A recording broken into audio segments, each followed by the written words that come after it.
Hola, bienvenidos. Vamos a hacer un ejercicio de ondas viajeras y te leo el enunciado.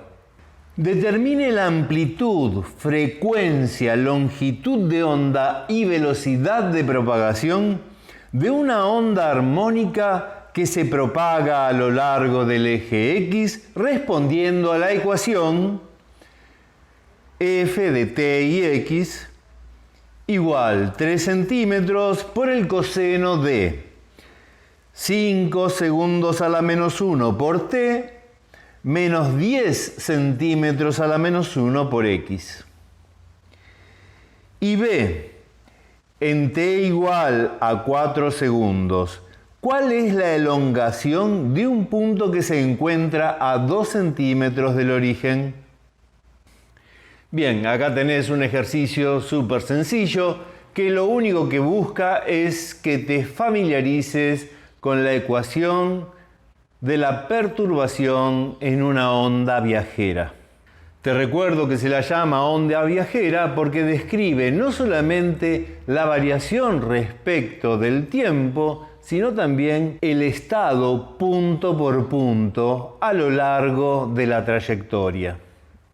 Te recuerdo que el modelo de ecuación de la onda viajera es este, y de t y x a la amplitud por el coseno de omega, la pulsación por t, más k, el número de onda por x, más phi, el ángulo de fase. Si lo comparamos con la ecuación brindada por el enunciado, nos damos cuenta que el ángulo de fase vale 0,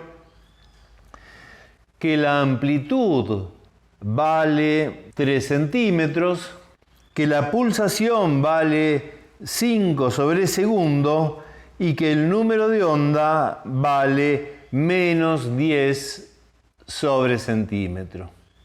En función de estas constantes, tenemos que averiguar las otras que nos está pidiendo la parte A del enunciado. Empecemos con la frecuencia. Recordarás que la pulsación es 2pi por la frecuencia. De ahí despejamos la frecuencia, que va a ser igual a la pulsación sobre 2pi, o sea, 5 sobre segundo dividido 6,28, y eso nos da una frecuencia de 0,8 sobre segundo, o lo que es lo mismo, 0,8 Hz. La longitud de onda tiene una relación directa con el número de onda.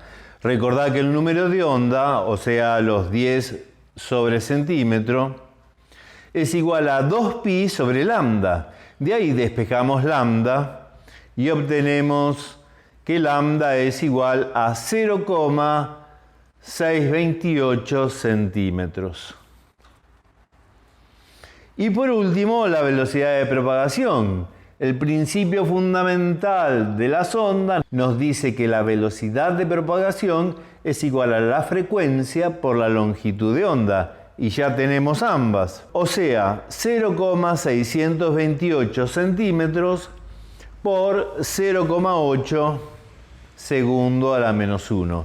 Y eso nos da 0,5 centímetros sobre segundos.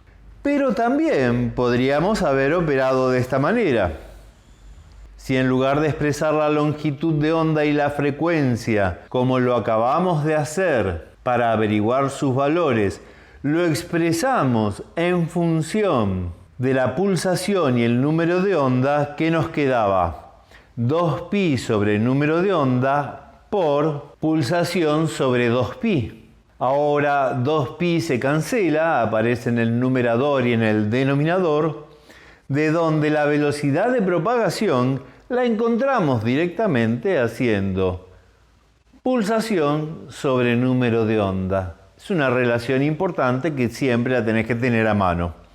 O sea, 5 sobre segundo dividido 10 sobre centímetro. Y eso nos da 0,5 centímetros por segundo, que es el mismo valor, obviamente, que habíamos encontrado antes. Bueno, ya tenemos los 4 valores que se piden en el enunciado.